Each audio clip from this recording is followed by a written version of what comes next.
Bonjour à tous et bienvenue dans ce nouveau tutoriel Nalios. Aujourd'hui, nous allons voir comment passer des appels directement via Odoo grâce à ce qu'on appelle le VoIP, le Voice over IP. C'est en fait une solution Odoo qui permet aux utilisateurs de passer et recevoir des appels directement via Internet sans avoir besoin de passer par un téléphone fixe. Odoo va en fait intégrer un système VoIP qui va fonctionner avec des fournisseurs compatibles et qui va permettre aux entreprises de centraliser toute leur communication téléphonique au sein du logiciel. Donc, grâce à la VoIP, il sera alors possible sur Odoo de passer des appels en un clic, de recevoir également des appels entrants et de vraiment les utiliser, notamment, comme on va le voir dans cette vidéo-ci, avec le module CRM.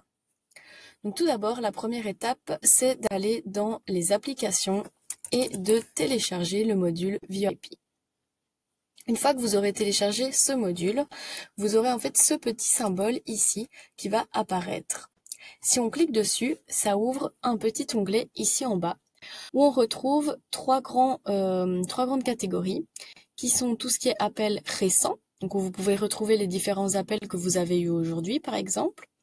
Activité suivante, ça va en fait répertorier toutes les activités que vous avez dans Odoo qui requièrent le fait de passer un coup de téléphone.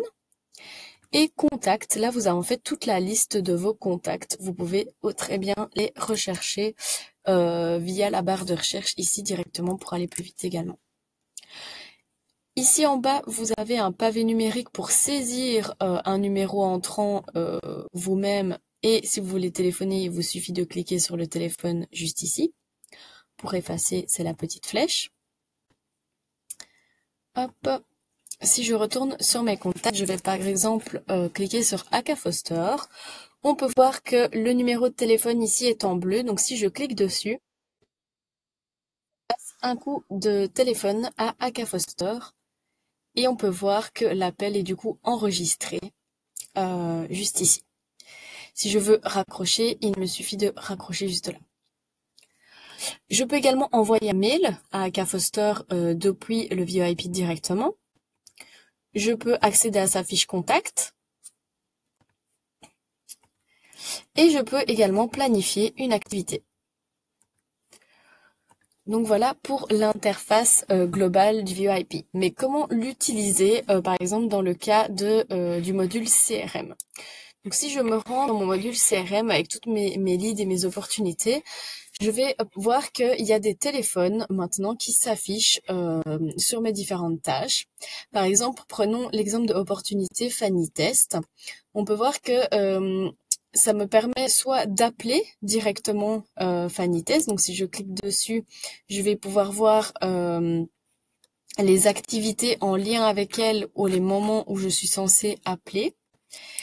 Je retourne en arrière. Si j'appuie juste ici, vous voyez que ça va ajouter à la file d'attente. Ensuite, dans nos activités suivantes, tout en bas de la file, on peut voir que j'ai effectivement une activité qui a été créée dans mon VoIP me disant que je dois téléphoner à Fanny Test.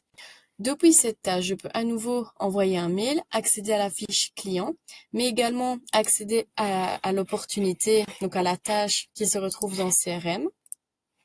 Je peux toujours planifier une activité et alors mettre si mon activité a été réalisée, la modifier ou l'annuler. Je peux également venir créer une activité directement via le chatter de mon opportunité en faisant activité et en disant voilà, il faudra que je rappelle ce client dans une semaine et je vais mettre par exemple un titre follow-up call et je vais assigner à Colin Diaz planifier. Voilà, on voit que dans 7 jours, il faudra rappeler le client. Sur la tâche, j'ai également le numéro de téléphone qui s'affiche directement le client. On voit que depuis la tâche d'appel, j'ai d'autres boutons qui sont apparus. Ce bouton-ci, une petite flèche qui permet de transférer l'appel. Donc si j'appuie dessus, on voit que je peux saisir un nouveau numéro de téléphone et transférer l'appel. Je peux également couper le son, donc me mute. Et je peux aussi mettre en attente ma cliente Fanny pendant l'appel. Si je veux raccrocher à nouveau, je peux raccrocher ici. Donc voilà, vous avez différentes façons ici d'utiliser le VoIP dans Odoo et notamment via le module CRM. J'espère que cette introduction au VoIP vous aura plu et vous aura aidé. Et je vous dis à très bientôt dans un prochain tutoriel. Nalios!